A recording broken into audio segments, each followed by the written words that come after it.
திண்டுக்கல் மாவட்டம் வேடச்சந்தூரில் திமுக பிரமுகர் பெட்டி கொலை செய்யப்பட்ட வழக்கில் இளைஞர்கள் 2 பேர் வாடிப்பட்டி காவல் நிலையத்தில் சரணடைந்தனர். குன்னம்பட்டியைச் சேர்ந்த திமுக பிரமுகரான மாசி என்ற மாசி பெரியண்ணன் வியாழனன்று இரவு இருசக்கர வாகனத்தில் சென்று கொண்டிருந்த போது மர்ம நபர்களால் வழிமறித்து வெட்டி கொலை செய்யப்பட்டார்.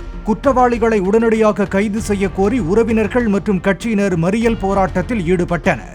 இந்த நிலையில் கொலை வழக்கில் தேடப்பட்டு வந்த மதுமோகன் மற்றும் சரவணன் ஆகிய இருவரும் வாடிப்பட்டி காவல் நிலையத்தில் சரணடைந்தனர்.